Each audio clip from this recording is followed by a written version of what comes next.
All right. So I wasn't gonna do it live, but I don't know how to edit this thing on Riverside to make it stop going live. So, uh, book one, chapters 1 and 2.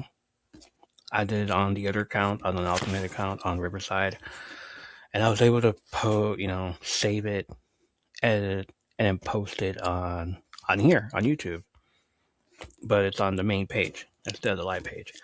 So this was gonna go on the live page, obviously. So once I'm done editing it, and I'll just hide it from the live and post it on the main page. We're gonna go to chapter 3.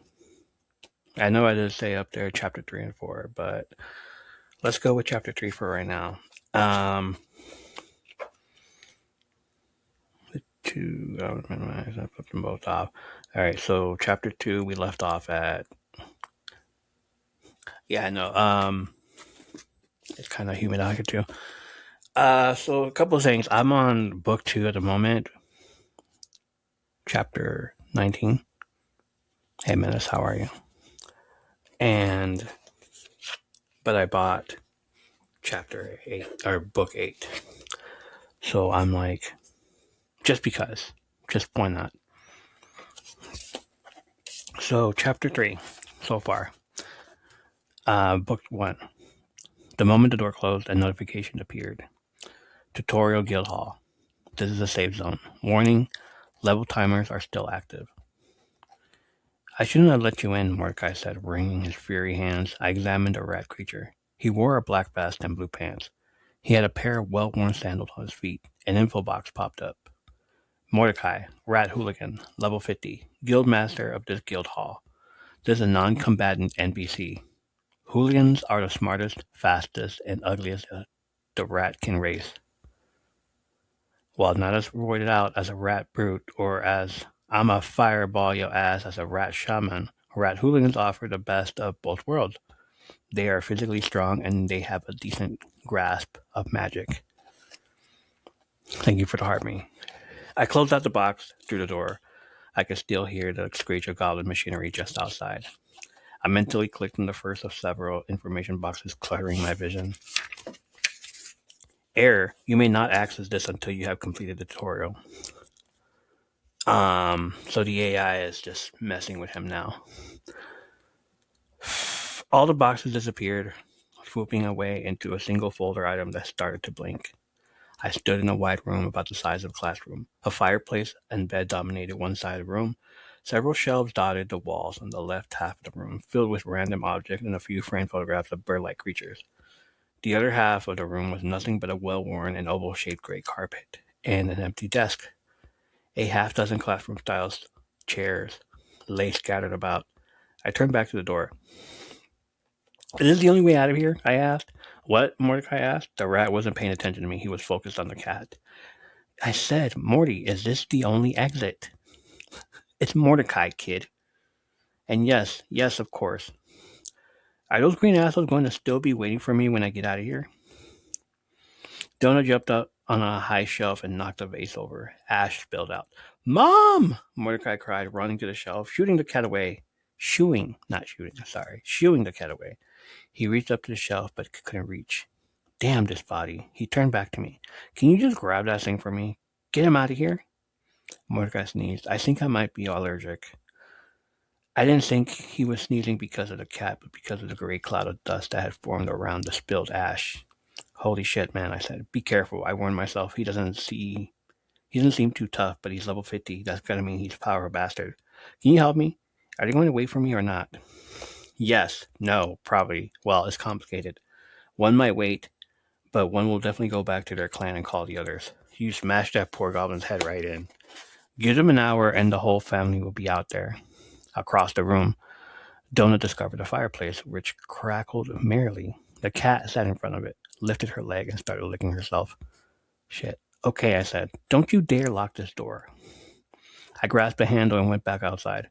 I barely had time to hear the rat say, You're tracking my mother's ashes all over, before I slammed the door. The goblin tractor had overshot the doorway by about 10 meters and was in the middle of a wide turn, trying to come back the way it had come. The engineer had driven the tractor right into the wall. The spinning wheel sparked that the spikes shredded against the stone. The dead goblin remained smeared over the tiles. The corpse looked like a party-sized sausage and green pepper pizza that had been run over a few times. Both the remaining goblins had their backs turned to me. I sprinted toward the vehicle. The murder dozer had a small ladder near the back. It looked as if it was made of bones tied with rope. One of the goblins would turn at any moment. I had to get them now. If one of them got away and warned the other members of his clan or whatever, I'd be screwed. I need the tutorial guild, so I only had one choice. The jagged bones of the ladder ripped into my bare feet as I pulled myself up. I stifled a cry. I jumped onto the top of the metallic whirring contraption. The murder dozer screamed so loudly that neither had noticed me. The whole top of the machine was nothing but a fur-lined recessed hole with benches running the length. Despite the fur, the ground was hot on my feet, almost burning. It smelled of scorched tar and animal musk. The machine could probably carry about 15 or so goblins, not including the driver, who had a seat up front. A dozen levers as big as and vibrating handles extended from the floor in the cockpit area. Yes, Jacob, yes. The controls vibrated and bounced up and down. The pot-wearing goblin sat in the seat, screaming and grunting something as he twisted and turned and pulled on levers. Smoke billowed and steam hissed from multiple pipes. The whole machine vibrated like a boiler about to blow. How you doing?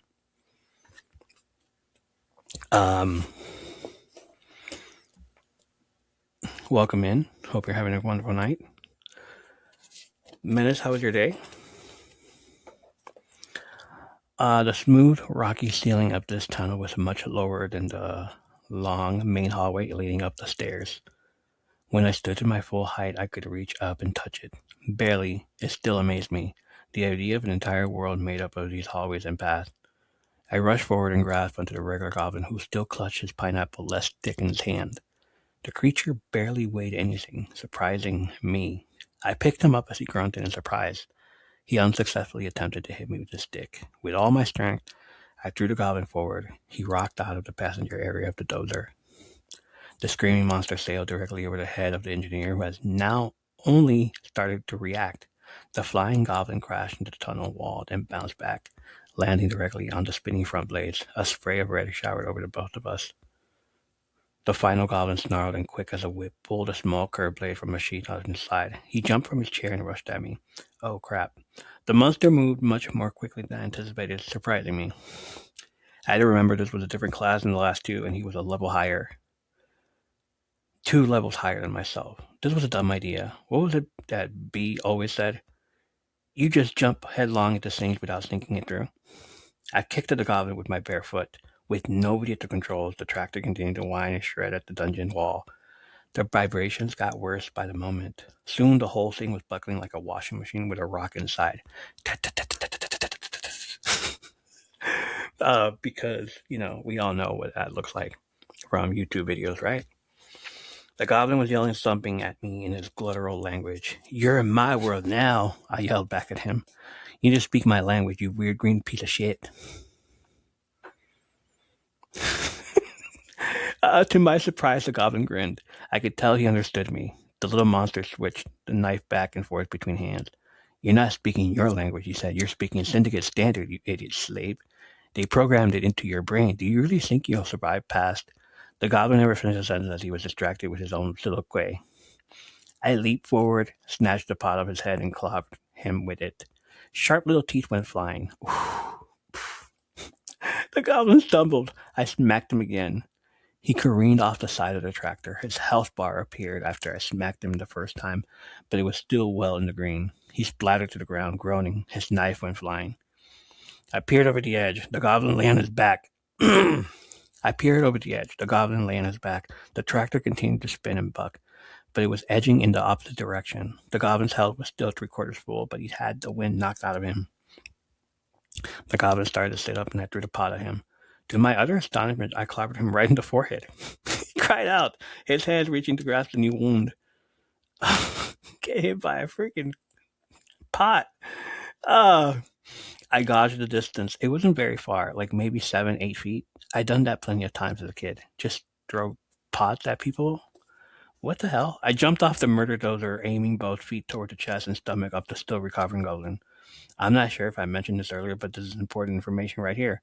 I stand 6 foot 3 inches tall. I weigh about 230 pounds. And while I wasn't in nearly as good shape as I was while I was on active duty, I've been hitting the gym 3 times a week for years, building my muscle mass. I'd always been blessed with one of those bodies that naturally held muscle well. My dad was a linebacker. Hell, even my mom was 5'10", and her dad had played center for Oregon State before becoming a prison guard. So no Jensen Ackles, huh? How tall is Jensen Ackles? Because that's who I think. That's who I see playing. Um,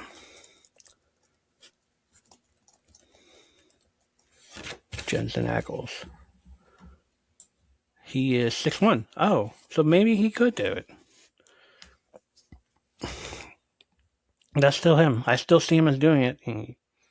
He can still do it. Jared Padalecki is 6'4". Moose. Maybe it could be him.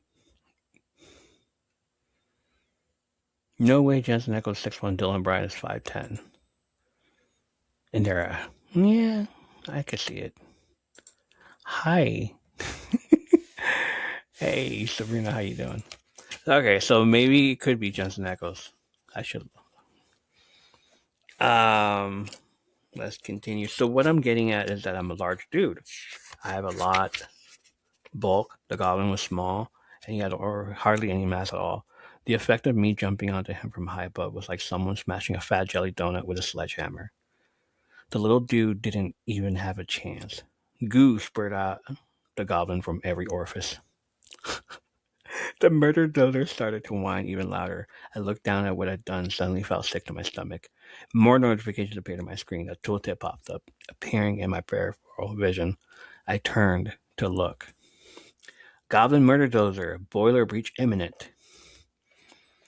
A countdown timer appeared below the text. It was the 12 seconds and counting down. Son of a bitch, it's gonna blow. I turned back toward the room a mere 30 meters down the hall. So if it is Jensen Ackles, I just like have his voice stuck in my head out there, all watching 12, 13 seasons of freaking 12 seasons and the spin-offs of Supernatural. So just, his raspy voice, son of a bitch, it's gonna blow. It's like that. All right. I turned back toward the room, a mere 30 meters down the hall. Was that too close?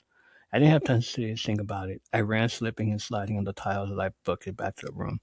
I ripped open the door and jumped inside. I slammed the door and braced for impact. Bam! The world shook. The door bucked, throwing me forward onto the floor of the guild hall. My ears rang, but the door held. I didn't seem to be otherwise injured. Donut was in the corner of the room, poofed out and hissing. What the bloody hell did you do, kid? Mordecai asked, looking over at me at the door. That gate is capable of holding back a kinetic strike from a Star Destroyer.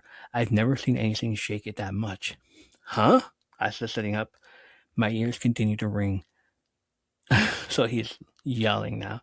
That goblin bulldozer thing got stuck against the wall and then it blew up? Mordecai nodded slowly. A boiler breach. Then the local shaman probably enchanted in case it ever exploded. It would have focused the energy from the blast at the closest non-goblin. You're lucky you were behind that door. A focus explosion, even a small one, has a lot more energy than you might think.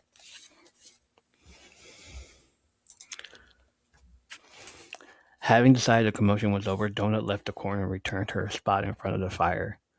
Her normally poofy exterior remained extra puffed out, and her tail swished up and down. I could tell the cat was pissed off. About what? Oh, stop. Please. Really? We're worried about a cat now?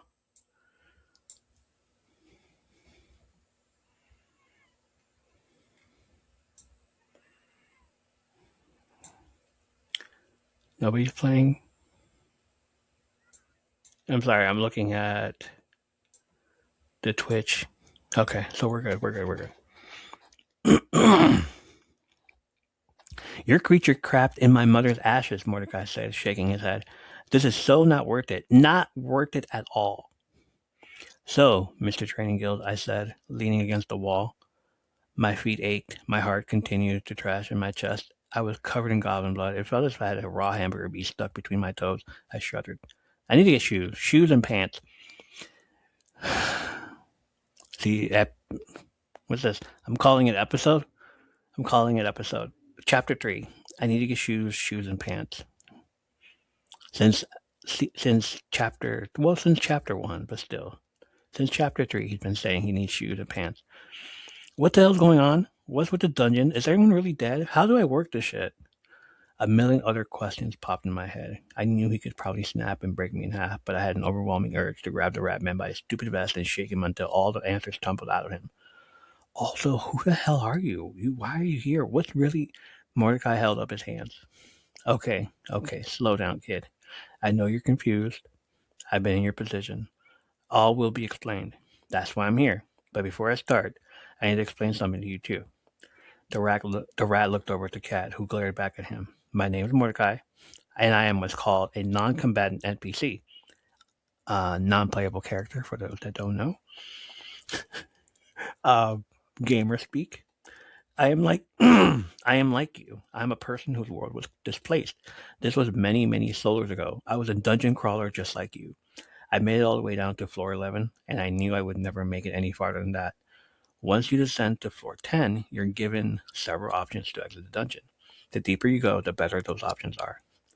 He walked over to the shelf with the upset vase, and he picked up a frame photo of one of the bird creatures. He handed it to me. It looked remarkably like a normal frame photo, but the material was peculiar, and the photo was cut oddly, oval-shaped with the corners lopped off. That's what I really look like. This is a photo of my brother. I was born a skyfowl, but I became a changeling when I reached floor 3 of the dungeon. I switch form every time my guild hall is moved. Mordecai continued. When the dungeon first opens, I work in a guild such as this. Later on, after the third floor collapses, my room here is transported to a much deeper level, and my form is changed again. I spend most of my time working in Magic Guild, which is a place one can go to pick spells and train if they're chosen a magic-based path. Though over the years, I've only had a handful of people actually make it that far. Most crawlers don't make it past the 10th floor. So Changling is a shapeshifter? I examined the picture. I couldn't tell if it was a photograph or a painting or something else. The eyes of the image seemed to bore into me. It was a golden eagle-like creature. Wings, angel-like, were folded on its back. Yes, I understand I got the mute button right here, but hey, I'll fix it in edit. I'll fix it in post. Yes, Mordecai said. He sighed. They recreated my home for me, including all my possessions. When I decided to become a guild master, I had but a few moments to grab anything I wanted. Before they evaporated all. Now, every time I move to a new world, they change my shape. It's something different every time, but it's always a type of mob from the current floor of the dungeon. I don't know why. I don't believe any of this, I said. So you're aliens? You're all from different world? Then how does the game or whatever know how we talk? Some of those last notifications mentioned Jean-Claude Van Damme and insults and steroids. Mordecai nodded. You're getting ahead of yourself. Each dungeon is specially built for the world of its habits, and they spend a lot of time, making sure the locals understand the game and the notifications. They go for authenticity. I'm not really supposed to tell you any of the stuff, but I figure if you're going to be stumbling around out there, you need to know what's happening. I still don't know what's happening, I said, frustration rising further. Mordecai shook his head. You humans are all the same. This is the 7th or 8th human-seated world, and it's always the same. 7th or 8th human-seated world. There's like 7 other worlds where humans live. Basically, is what it's saying. You always want to know why. Why can't you just accept your circumstances and move on? My people, the Skyfiles, we generally last much longer than you humans. You know why? Because we roll with it. I didn't say anything for several moments. There was a lot to parse there. Human-seated world? did that mean that conspiracy spouting asshole on TV with the crazy hair was correct? That humans were unique, but a crop left to grow in attendance until this? Mordecai saw my look of bewilderment and slided. Mordecai saw my look of bewilderment and sighed. Okay, I'll give you the quick version, he said. He pulled a seat and sat down. He gestured to another chair situated in the center of the round carpet. You might as well get comfortable. Ooh, story time. All right. So he's going to tell us a little story. Chapter 4. There are 6 basic starter species the syndicate uses to see the world. Humans are one of them. They find a compatible world, sprinkle humans on there, wait a couple thousand years, and then reveal themselves to the larger settlement. They usually do this as soon as civilization starts to take hold, but long before any sort of industrial revolution. As long as there's working government, this counts as first contact. In a legal sense, I mean, which gives them leave to wait a couple thousand additional years, come back, and strip the planet dry. Huh.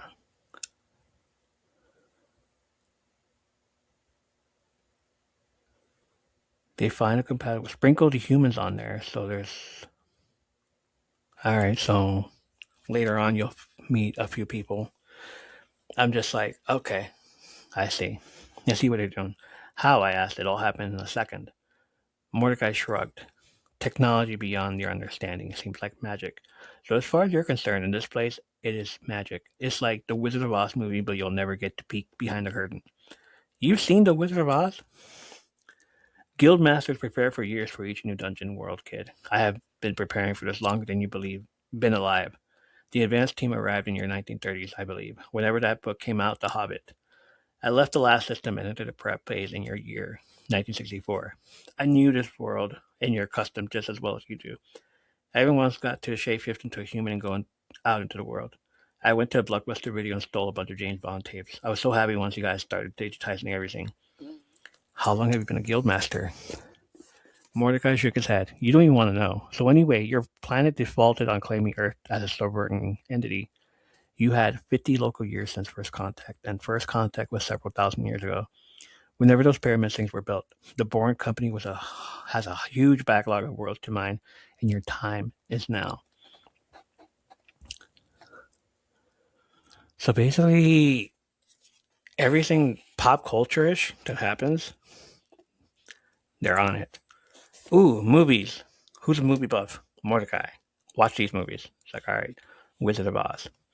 Anything that has to do with um, the bad side of Earth, all the nasty, this ridiculous stuff. It's like a reality show. All the reality shows that are out there, and the dumb things that happen in reality shows.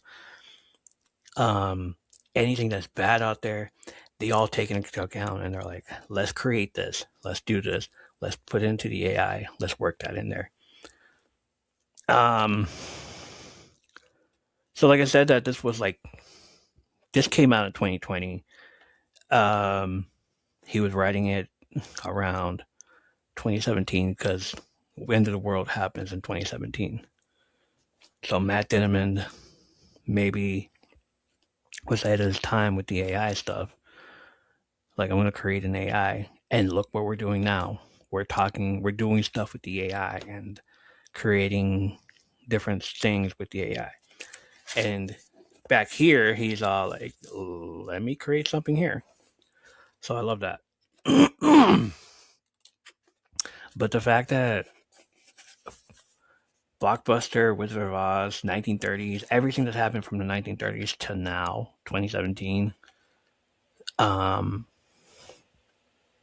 they know all about it.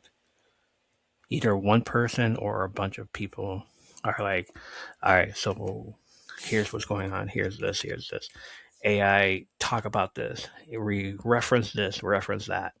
You know, um, the goblins, and soon you'll hear about the neighborhood bosses and how they represent us, the bad side of us. You know, you'll hear about it later. It's like, I can't tell you. I can't. No spoilers until we get there. Okay.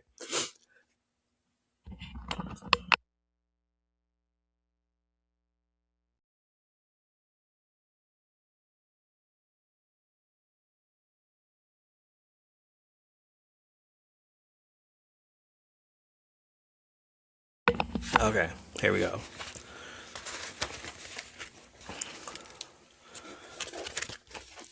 Uh, my head swam. So they're taking all four of our minerals?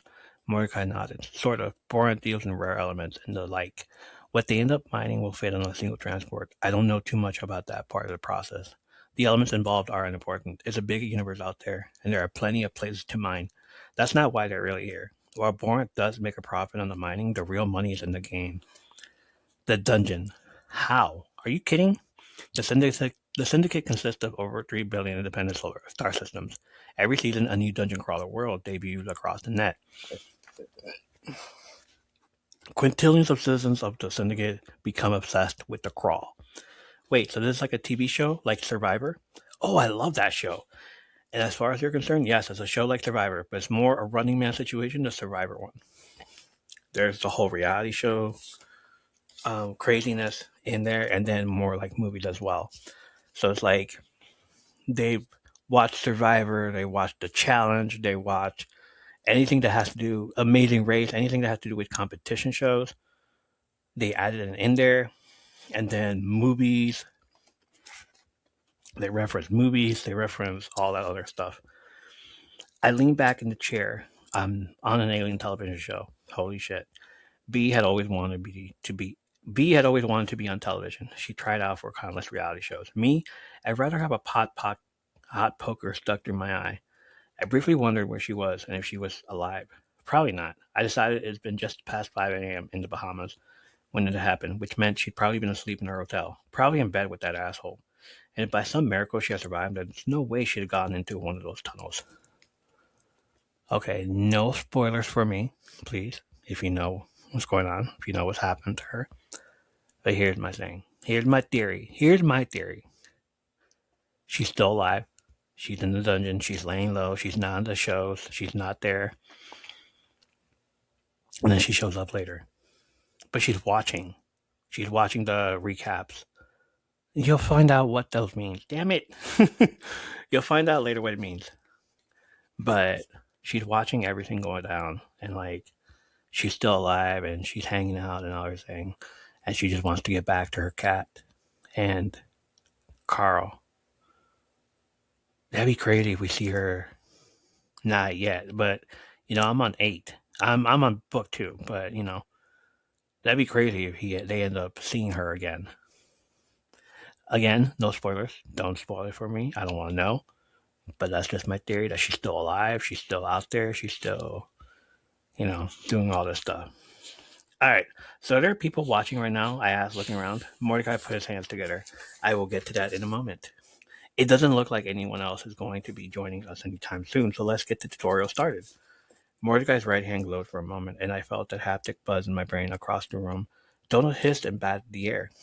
So it feels like a real tutorial when I'm playing, and it takes forever because they have to tell you all these things that you have to do, you have to show you.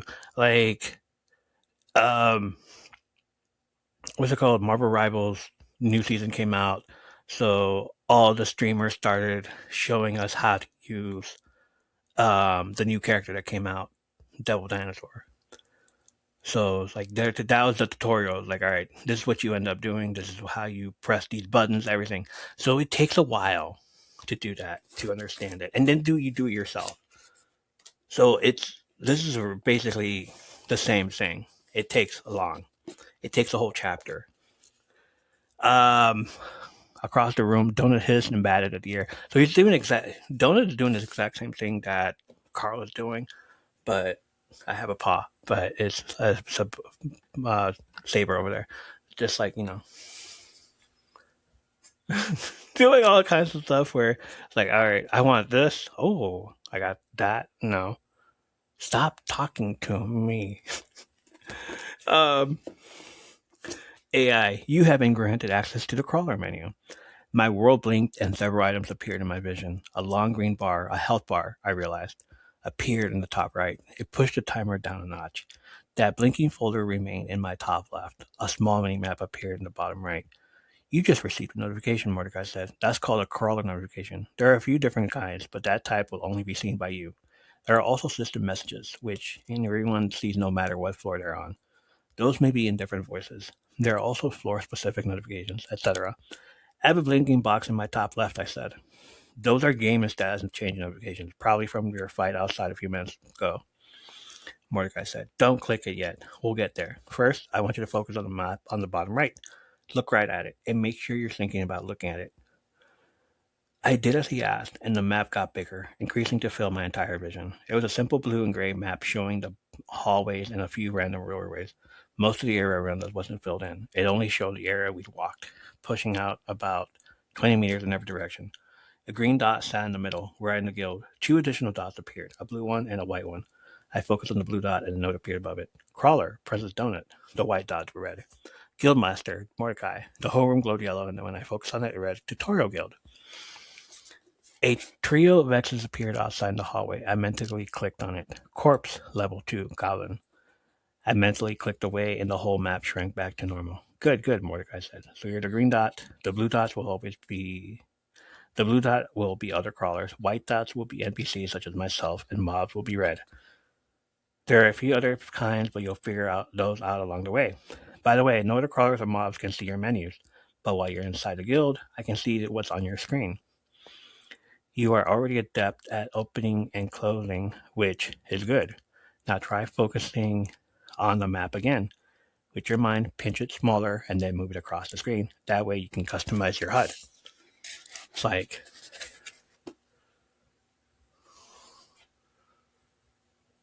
it's like the same thing we would be doing at the moment if we had this type of technology. You know, like, um, you know, like, I love it. Thank you for the Chicago pizza, Menace. I appreciate it. It went on like this for a while, him explaining how to open and close menus within my display. I could just think about it, and the whole menu system would pop up, giving me access of several folders. Once I got used to the weirdness of it being in my head, the system was quite intuitive. The first menu was player stats. Like I mentioned earlier, I played a handful of computer and tabletop RPGs over the years, so this section was too surprising. My stats were Strength 6, Intelligence 3, Constitution 5, Dexterity 5, Charisma 4. There's two things I wanted to know about. What do those two mean? Because I don't play tabletop games.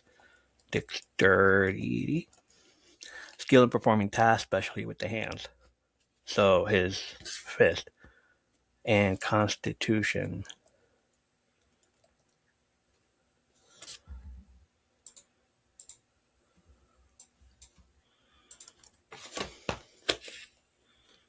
gaining often read as Connor stamina as a primary character to read that measures physical health, endurance, and resilience.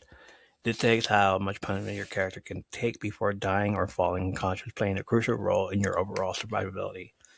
I'm just gonna be saying this the entire time now when I'm playing Marvel Rivals. My constitution, hell, my constitution's low. Um, I should do that. Instead of saying I need heals, I can just say my constitution is low. With constitution control, depending on the specific game, like Dungeons and Dragons or various video game RPGs, constitution directly imports the following mechanics: maximum health. A higher constitution translates directly into a larger health bar. Damage and hazard resistance. It helps you resist poisons, diseases, and extreme environmental conditions like freezing temperatures or fatigue. Spell concentration. In games like D&D, Magic users rely on Constitution to maintain focus of the spell while taking hits from enemies. Healing and recovery. It often determines how quickly your character recovers from injuries or how much benefit you get from healing items. Here we go. Who needs it most? Frontline warriors. Um, Vanguards, barbarians, fighters, tanks. There you go. High constitution is essential for these classes because they are meant to absorb the bulk of enemy damage. Spellcasters and rogues, while they prioritize other stats like intelligence or dexterity, having some constitution is still crucial to these squisher classes so they aren't killed in single strike. A note on real-world civics games: if you're playing an educational or political game such as civics, race to ratify, or constitution, the word simply refers to its real-world political meaning. Okay, So we don't need to know about that. We're good. So the Constitution, help! I'm low on Constitution.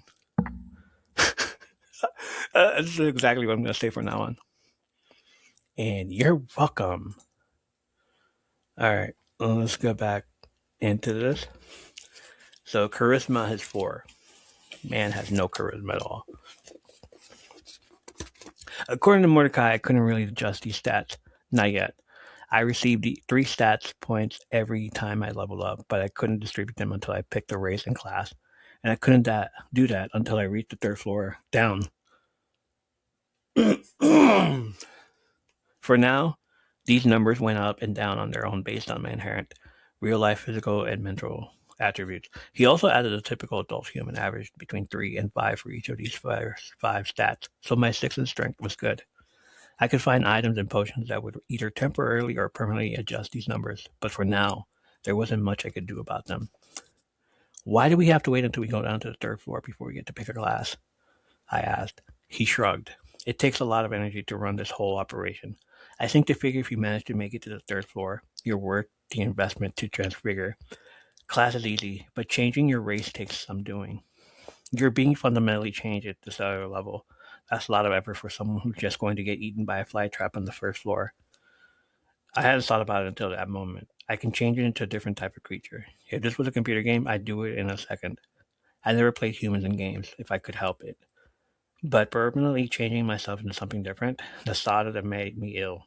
It was something I have to think about and deal with when I got there. I grumbled a bit about the 3 intelligence. Yeah, I never did too great in math. He's dumb. But I never considered myself a slobbering idiot either. I could fix most anything electrical after studying it for a bit.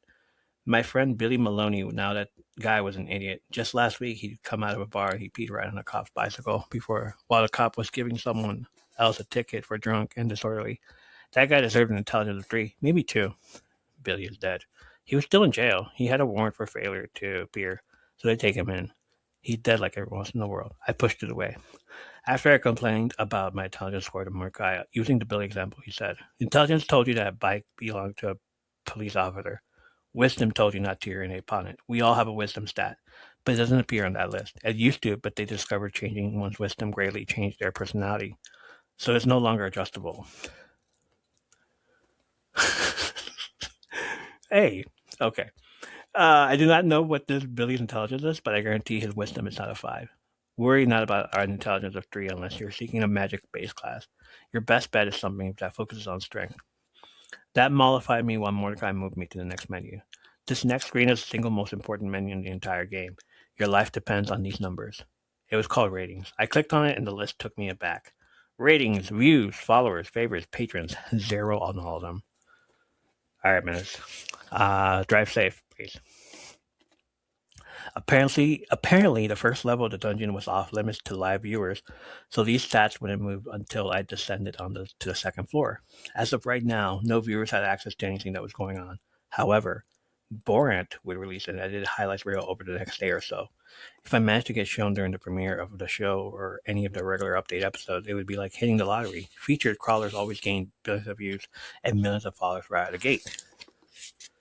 Given the sheer number of people in the world, I seriously doubted I was going to be featured. So I wanted to survive. I needed to have what Mordecai called chuspa, and the it factor, chuspa. You need to stand out. You can't just kill that shambling acid impeller and walk away. You need to kill it with style, with excitement. Maybe you can come up with a catchphrase. During my crawl, I managed to accumulate almost 30 million followers and 4 patrons. That's the only way I survived. So 30 million followers and 4 patrons, that's it. Because that's funny because we're over here with in the quadrillions and stuff in book 2. Okay. Excuse me, a shambling what? A shambling acid impaler. Impaler? A shambling acid impaler. The 2nd floor will be lousy with them. They trounce about now on 4 legs, are green, hairy, spit darts as you just... What? A shambling acid impaler. The 2nd floor will be lousy with them. They trounce about on 4 legs, are green, hairy, spit darts at you that melt your skin off. Awful creatures. Jeez. I said, I still felt as if this was all a dream. Mordecai snapped, "Hey, kid, pay attention. The monsters aren't very important." Well, they are. But this part specifically is more important. Okay, I said, waving him along. Keep going. He went on to explain how viewership worked. Once I hit the second floor, watchers from across the universe had the ability to tune in any crawler they wished. Big Brother. Borant would continue to air highlights, so the longer I survived, the better my chances are getting featured. Anytime someone watched me for just about 8 seconds or so, it counted as a view. This stat didn't help or hurt me, but it was a good indicator of how interesting I was. Big Brother or streamers, now, the same thing. Matt Ditterman was ahead of his time. Did we have streamers back then? In 2017, we had YouTubers. But not like Kick. And was Twitch around yet? Twitch was probably around. Twitch was getting there, but it was for gaming. Not like, hey, let's go out into the world and do something on Twitch and stream from Twitch.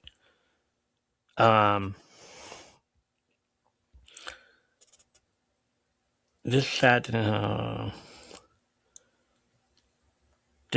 help or hurt me, but it was a good indicator how interesting it was. You might not like it, Mordecai said, but pay careful attention when I tell you this.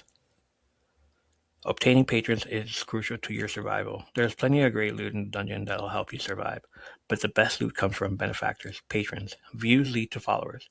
If you're being followed, it means the viewer has bookmarked your crawler ID. They can look on you whenever they want. Following leads to favorites.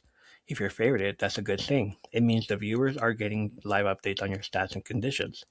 They get notifications if you're fighting. If someone has favorited you, they really want to know how you're doing. Viewers only get a certain number of favorites, so consider it an honor. So every time, if you want to see me fight, click that favorite and a ding you right up. Every time I'm fighting, it'll show up on your notifications. And come watch me fight. Come watch me risk my life for you, bud, for your entertainment. But Mordecai continued, ultimately, it's all about the patrons. Lots of favors will always lead to patrons. Patrons are usually organizations, not individuals. They'll see someone has a lot of favorites, and they'll sponsor you. It's an advertising thing. They sponsor you by purchasing boxes for you. Patrons are usually, but patrons are the ones that are giving him boxes. There are dozens of types of boxes, and each type of box has 6 quality tiers: bronze, then silver, then gold, then platinum, then legendary, then celestial. Yeah, said Riley, you wouldn't let me open my box yet. Can I do it now? Hold up, kid. Mordecai said, we have a process here. We're all impatient. We just want to play. You can't just, like, okay, we're reading the instructions on how to play the game, but you're, like, anxious to play the game, Okay, can I open my presents now? Are you done talking? Can I open my presents? Can I open my boxes? Yeah? Okay, no, not yet. Oh, come on. I just want to skip. But then I have to go back. Huh? I forgot what it meant. Damn it. I got to go back to reading the freaking. No, I did. I have to go back to read the instructions because I don't know how. Because I was too impatient and I wanted to go and check my notifications and my boxes and what else? My stats and all that stuff. Hold up, kid, Mark, guys. We have a process here. We'll get there in a minute. He continued. Most patrons can only afford or are willing to send you silver or gold boxes. Bronze boxes tend to be crap.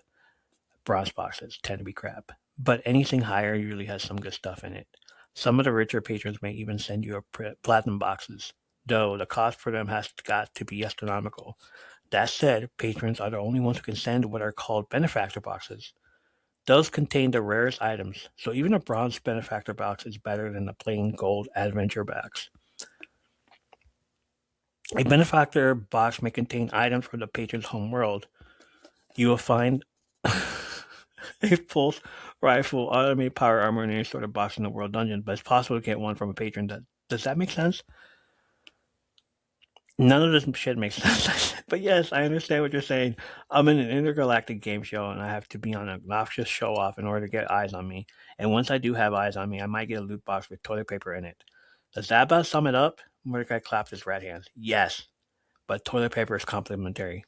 Restrooms are liberally populated throughout the map. It's the only place the viewer cameras can't follow you.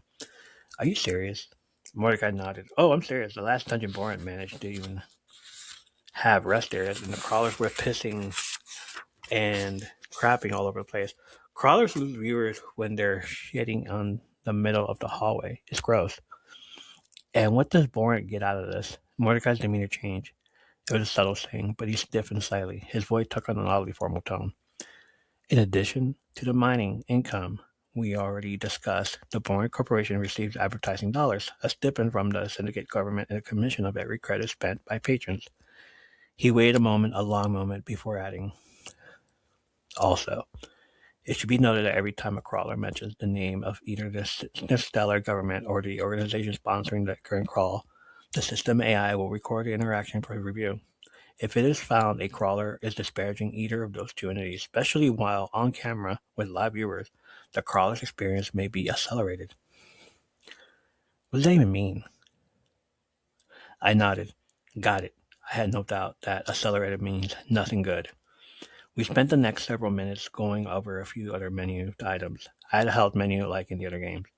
Overall health was a single green bar, but in the menu it was a most expensive pie chart. It indicated any active conditions and debuff, plus I could drill down to specific areas. Healing was sped up in the dungeon. I had recently been cured of several issues.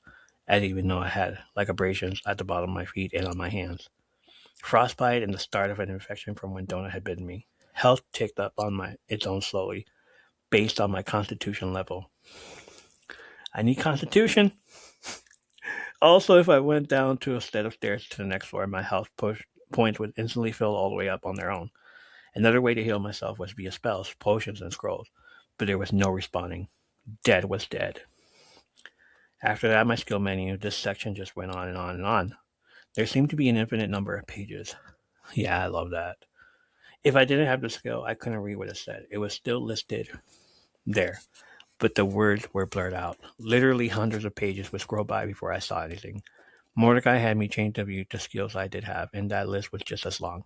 I had things like breathing 3, walking 4, operating a Sony brand RMVLZ620 Universal Remote Control 1. So basically your skills are like operating a mouse, doing a live stream. The list just never ended. He had me uncheck a box and most of his skills had disappeared. What was left was still several pages long. Then another check, and then anything with a skill of 1 or 2 disappeared. So basically anything that you know how to do in the real world, that's a skill. What was left were things like unarmed combat 3, basic electrical repair 6, swimming 4. Nothing was over 5 other than electrical repair. Most everything was 3. Learn how to ride a bike. Bike riding 3. This is a good start, Mordecai said. I'm impressed, kid. You're proficient with several earth weapons, all firearms. But since you didn't bring any, you'll want to train with some of the dungeon-based weapons. We'll see if you have anything good in any of the boxes when we get to it. And you'll train me how to use them? Nope, Mordecai said. Not my job. There are guild halls scattered around that'll help you level up the skills, especially magic ones, but the best way is always to practice. Is there a store? I asked. The AI thing said something about a store. That's when you reach the 3rd floor, Mordecai said. There's a structure to the 3rd floor. We're at the 3rd store. We're at the 3rd floor in the 2nd book. So, like, I'm reading in that store and all that stuff. That's everything that's going on there. There's a structure to the 3rd floor, and random stores will start populating the map after that. You can also trade with other crawlers or friendly mobs if you can find any. Mobs on the 2nd floor will start dropping gold. Next was the magic menu, which was complicated as shit. It was also one of the most surreal parts of this adventure so far. I was given a simple healing spell and a pool of mana points that appeared in my top right underneath the health bar. Because my intelligence was only 3, I only had 3 magic points. The healing spell cost 2. Magic points naturally refilled about 1 every hour. I had a hot list of 10 spaces along the bottom of my screen, and then I could add potions or spells or other special items. Mordecai had me place the healing spell in spot number 1. I could mentally click to cast it. The spell was only a level 1 basic healing spell. It would heal about 20% of my health. He made me try it even though my health was already at the top. I cast a spell and my whole body glowed red. My magic bar went down by 2/3 and nothing else happened. If you were injured or sick, you'd feel much better after that, Mordecai said. A voice boomed, interrupted the tutorial. This was yet another speaker, not the game show host that usually spoke, but a distinctly female voice. She spoke almost casually, like a manager addressing a store filled with employees just before they opened for business. Hello, crawlers. The dungeon is now sealed. We have a diverse group joining us this season, and we are very happy to have you here. We had just about 13 million human crawlers make it through the gates and into the dungeon. We are already down to under 10 million. A quick note, the entrances to the second floor will not open up until the introductory episode of Dungeon Crawler World Tunnels, which will be in approximately 30 of your hours. Once that happens, the entrances to the second level will populate. There will be no lag time for the appearance of additional levels. On behalf of the Boring Corporation, I want to thank you for volunteering, and I wish you all good luck and a happy crawl. 10 million people? It was more than I expected, but still, 3 million additional people dead in a matter of minutes. The number was so huge it lost meaning. The announcement made me think of the way the dungeon was set up. The 5-day countdown timer continued to tick away. Do we get 5 days before we destroy each floor? Mordecai shook his head. No, he said. There's usually more each floor down. Later on, it'll depend on a lot of factors, such as ratings, how many crawlers are left, etc. But they usually add about 5 days each time, so you'll probably have 10 days for the second floor, and then 15 days for the third. The countdown doesn't start until the previous floor collapses. How hard is it to find the staircases? It can be tricky. It's not too difficult for the first few levels, but you'll want to focus on finding items or skills that'll help you find the next entrance down. The first floor is huge, as you can imagine. It's almost the size of the surface of your planet. They won't tell you this, but it's not all connected. It's not like you can wander about and run into someone from China. That'll change once you hit the third floor. You'll see you're survived that long. Starting on the fourth floor, each level will have a random theme and will encompass in significantly less areas. Entrances will stop populating random places. They'll be guarded. You have to complete quests or defeat bosses to get to them. I had barely made it to floor 11, and when I saw what guarded the entrance to level 12, I knew it wouldn't be worth it. What was it? I asked. He shook his head. It doesn't matter. It'll be different here. It's different every time. Mordecai's seen some shit. He's freaking PTSD over there.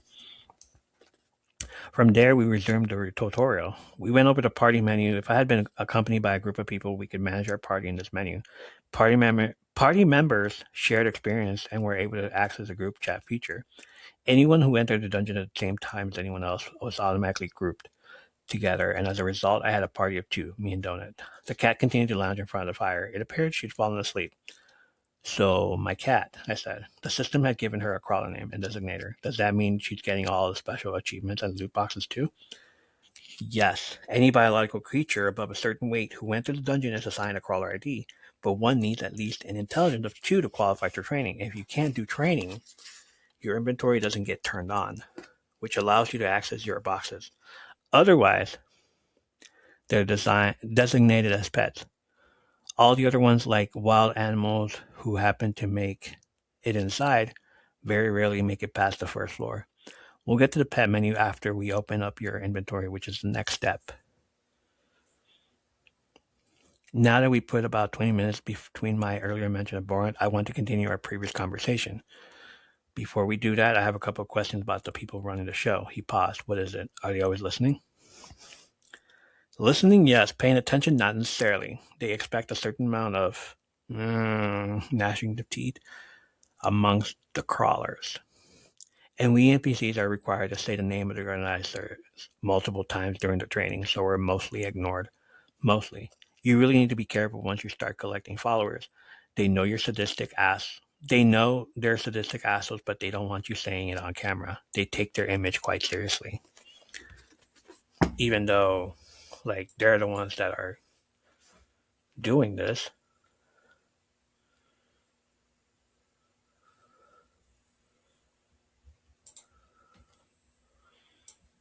All right. Great. Okay.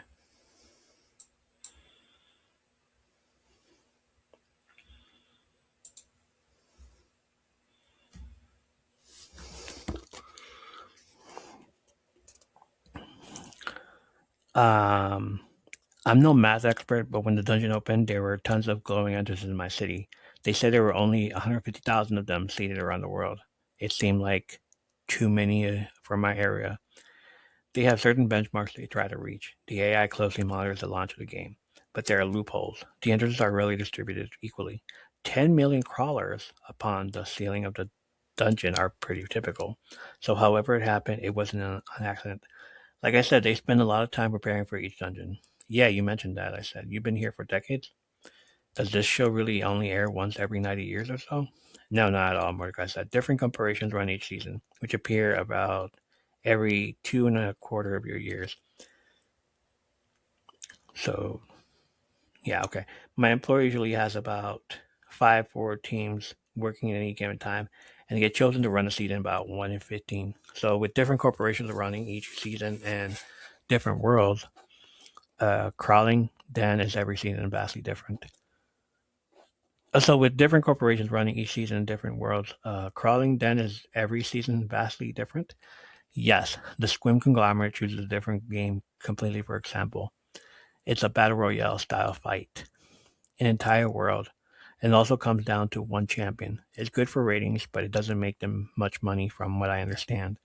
My company is known for making the most elaborate, most entertaining dungeon. Wonderful. And you? I asked. Are you stuck here for the rest of your life?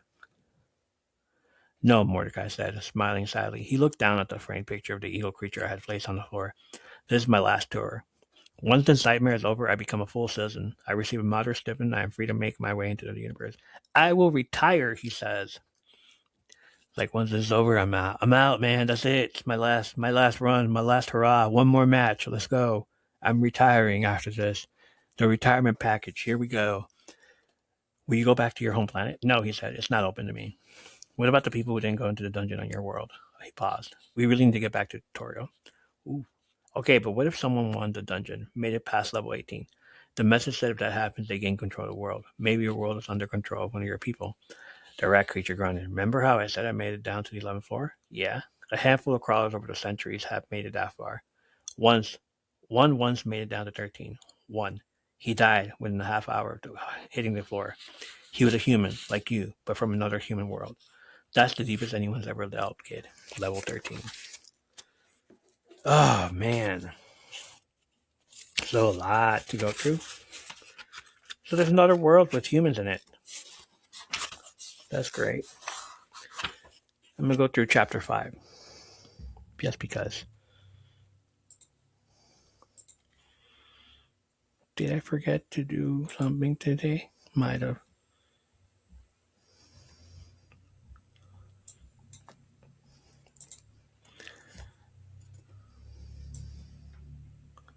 Okay. Chapter 5. Who's in here? Men, as you're driving. You said that. Red, you still in here? I know you're still in here.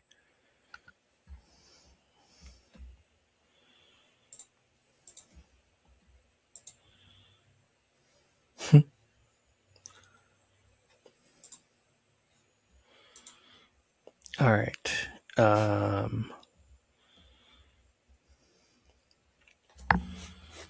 Chapter 5. I'm waiting right now. Okay. How you doing? You everything good over there? How you feeling? How was your day? Chapter 5. I've just activated your inventory, Mordecai said, waving a hand. This season, Boren is trying something a little different. Different good or different bad, I asked, pulling up the menu. The only thing listed was a handful of loot boxes ready to open next to them. How long have I been on here? So, alright, so this next chapter, and then I'm done. I'm sorry. Yeah, this next chapter, and then I'm done. So it's at an hour already.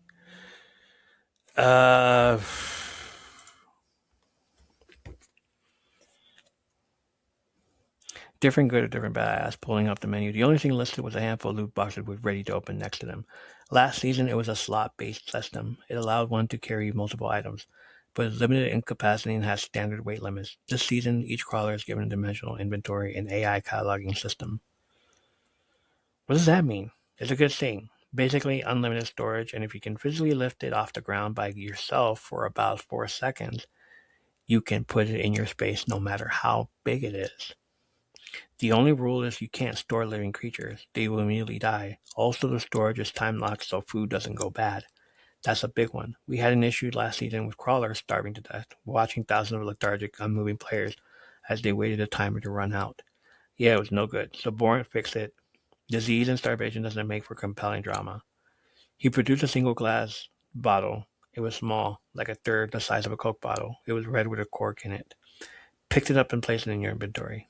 A gift from me to you. I picked it up and examined the item's properties.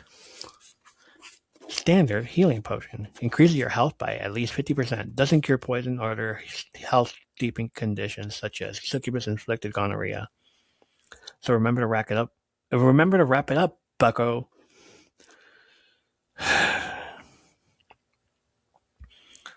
I pulled up my inventory and an item to the inventory button appeared.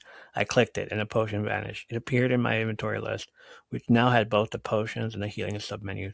I mentally clicked on it and the potion reappeared in my hand. No matter how much you go back to it and how much you just read it, and with the AI talking, you know he's going to say some wild, outlandish stuff. Bucko. And you read it and it's like you sigh and it's like, yeah, so AI coded.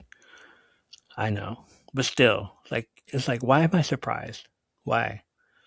Maybe it's because in the first few chapters it's like not expecting the AI to be this crazy, you know? But once you're in chapter book 2, you're like, of course. Of course. I expect it now. Hey, welcome in, Eli. Chapter 5, book 1, and I'm doing it on the live on YouTube. So like I'm going back to the beginning. I pulled up my inventory menu and an item to inventory button appeared. I clicked it and the potion vanished. It appeared in my inventory list, which now had both the potions and the healing submenus. I mentally clicked on it and the potions reappeared in my hand. Good, good.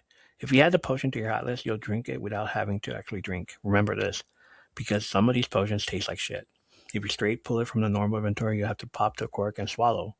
Potions and other items stack up to $9.99 a slot. So it's best to stick them in your hot list. And that's pretty much it. There are a few other quirks regarding the inventory, but you'll figure them out along the way. I put the potion back and then added it to the hot list next to my healing spell. Okay, Mordecai said, let's take a look at your current notifications. Holy tits. What? What? What? I said, alarmed, looking around. Donut looked up from her spot by the fire and yawned. You have a legendary pet box. Why didn't you say so? I just looked at him. Okay, drive safe. The urge to punch him in the face returned. Mordecai shook his head. Legendary right when he walks in, he grumbled. Okay, yes, you do have a lot of boxes. Okay, now that inventory is active, you can pop up your missed notifications. Let's take a look. I had a line of notifications. I clicked on the first one. New achievement! You've inflicted damage on a mob. Hopefully it won't hit back. Reward? It's probably going to hit back. New achievement! You killed a mob. You're a murderer. He probably had a family. Reward, you can now gain experience. Get enough of it and you might even go up a level. New achievement, you killed an armed mob with your bare freaking hands. Holy crap, dude, that's kind of fucked up. Reward, you received a bronze weapon box. New achievement, you killed a mob a higher level than yourself. You're getting the hang of this. Don't let it get to your head. Reward, you received a bronze adventure box. New achievement, you've entered a guild hall. Congratulations. You know how to open doors. Reward, that sense of fulfillment you feel, that's reward enough. New achievement, podophilia. You've used your bare feet to crush and kill an opponent. And there it is. That's where it starts. This is where it starts. New achievement, podophilia. You've used your bare feet to crush and kill an opponent. Hey, that's my fetish. Seriously, keep doing it and you'll be rewarded. This will help. Reward, you received a gold shoebox with no... You'll find out later. What's in the gold shoebox? New achievement, boom! You caused a wall-shaking explosion with the dungeon. The last time the wall shook like this was when your mom came over for a visit. Reward, you received a silver goblin box. Hold on, person has too many ads. Like I'm starting to think she's not even a good streamer. Whatever. Here we go.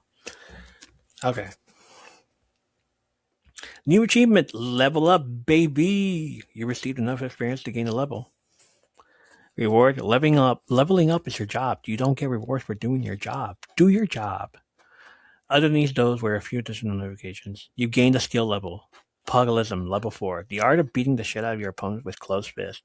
Each level of this skill increases your bare knuckle damage by 25%. Level up, you are now level 2. 3 stat points gained. Several other skill-based notifications flashed and disappeared before I could read them, likely thanks to my tinkering with the menu earlier. My inventory glowed, and I clicked on it. Several additional loot boxes now appeared on my list. You may only open the boxes in safe areas, Mordecai said. All guild halls are safe areas, but not all safe areas are guild halls. Will it be hard to find the safe areas, I mean? The safe rooms will always appear on your map, even if they're within the fog of war. Fog of war? If you haven't visited an area, it won't show the specifics of the hallways, even if in the range of your minimap. The fog of war covers places you haven't yet visited. The same rooms will have restrooms, sleeping cubicles, and some will even have food and fountains with healing potions. Getting to them might be hard, but you'll always know where they are if you get close enough. Is there a time limit for staying in one? Nope, but don't forget the level itself is going to collapse in on your head after a certain amount of time. The only way to survive is to keep moving deeper. Okay, I said, rubbing my hands together. Hopefully there are some pants in one of those things. Let's start cracking them open. Okay, Mordecai said, you have 10 loot boxes. That's a lot, but not a crazy amount. Usually people come into the tutorial with 2 or 3. You can hoard them, but when you do decide to open them, you can't pick and choose which ones to open. It's an all or nothing thing. There's no real tactical reason to hold on to them since you can't sell or transfer unopened boxes. Also, it's important to note that while it's possible to receive unstable or damaged loot, you'll never receive outright cursed loot in a box, but that doesn't mean everything is safe to try on. Always read the descriptions before you activate or wear something. Always, always. No exceptions. Okay, here we go. It's going to open them by tier. The 10 boxes all popped up in my inventory and appeared floating in front of my single file. The first few boxes were about half the size of a military footlocker. Each box had a label floating over it. The first to appear was bronze colored and had a strange, hedgehog-like animal stenciled on the top. Bronze pet box, 1 out of 10. The top popped open on its own. The box disappeared in a puff of smoke, and a single rolled up piece of paper and a small pile of what looked like a dried cat food appeared on the floor.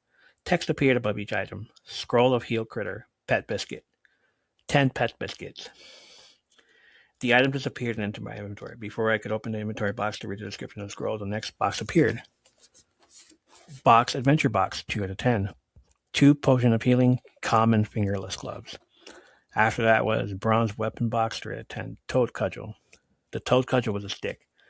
It looked like a 3/4 length baseball bat shaped by someone who only had a vague idea of what baseball was. Okay. Bronze Weapon Box, 4 out of 10. Poker. This wasn't much better. It was literally a fireplace poker, a wrought iron stick with a screw-on point at the end. Bronze Adventure Box, 5 out of 10. Potion of Healing, Potion of Mana. These next 2 boxes were slightly larger and made of silver. Silver Adventure Box, 6 out of 10. 2 Poison Antidote, 100 Crawler Biscuit, 20 Torch. 20 torches. The next silver box looked distinctly different than the last, like the Goblin Murder Dozer. It appeared cobbled together with random hunks of silver-colored metal. A goblin skin was etched onto the lid. Silver Goblin Box, 7 out of 10. 5 Dynamite, lighter, Goblin Pass.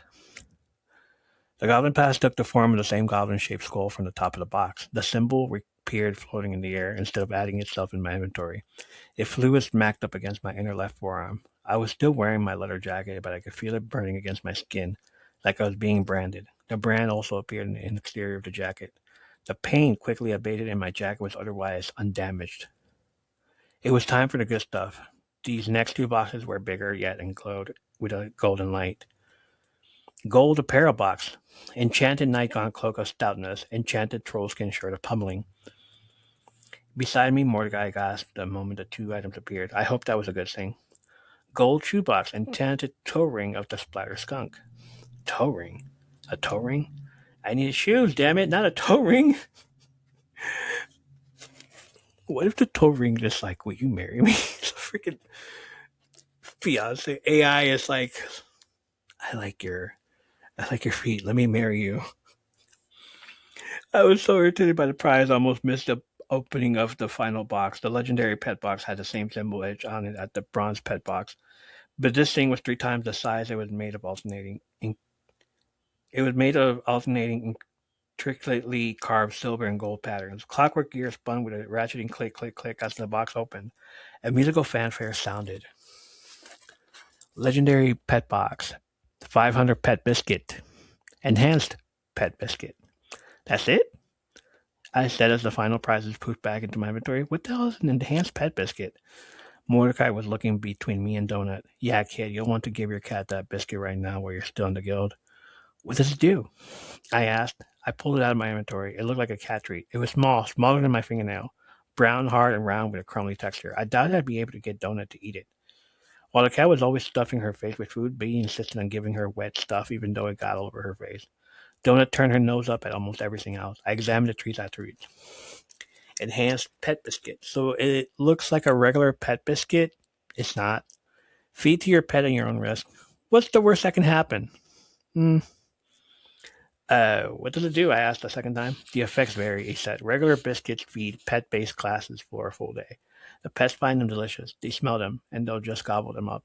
So make sure you only pull one out at a time. Enhanced treats have over 100 different possible effects. Half of them are good, the rest are neutral, or decidedly bad. But if there's a bad outcome, your pet won't attack you if you feed them the treat while you're in the safe zone. Your pet will be teleported outside to a random place within a square mile of here. If you feed it to her while you're out on a crawl and she transforms into a toothless butcher, you're pretty much fucked. So you should definitely do it now, either that or save it to sell later. It's worth a couple thousand gold. Shit, I've been avoiding thinking about this until now, but what could I do?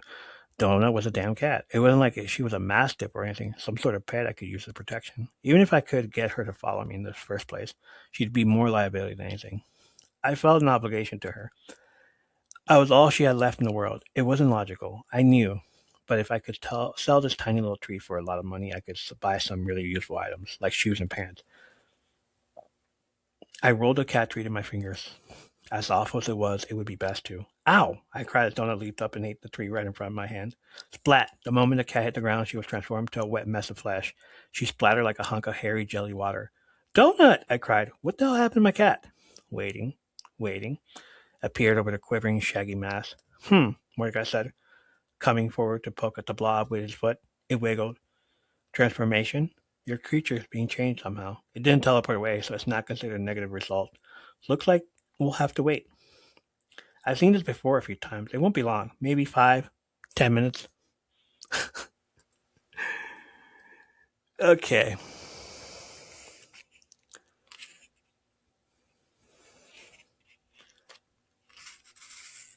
Yeah, that's it. That's all I got. That's all.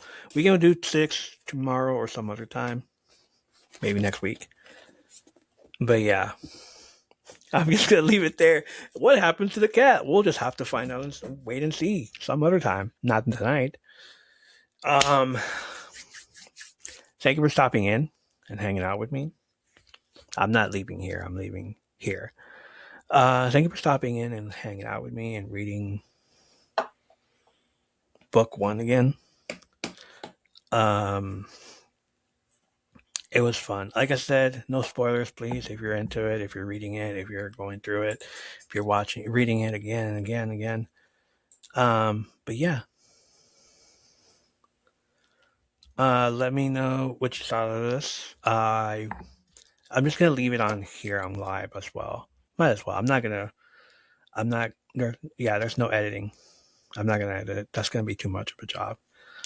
So I'm just gonna leave it here. Thank you for hanging out. Thank you for listening. Thank you for reading this. I'm gonna go through the whole thing. I'm gonna go out and buy book 3 because I'm almost done with book 2. But yeah, this is gonna be a thing where I read the entire chapters and tell you what I think of them and give you those references that are hard to find. Such a podcast thing to do. Why do we do this? Um, so yeah, this is my side quest that I want to do. That's not on the podcast, but it is the podcast. But if you want to hear the podcast, it's in the live also. Go to Spotify, listen to the podcast there. If you want to listen to me read the book in chronological order, book 2, come to TikTok. I'm usually live there. Evolution of the Geek. Come hang out. Come listen to me read. Same way that I'm reading here. And that's it. That's it for now. See you guys later. Have a great weekend. Enjoy. I'll see you guys tomorrow for the podcast.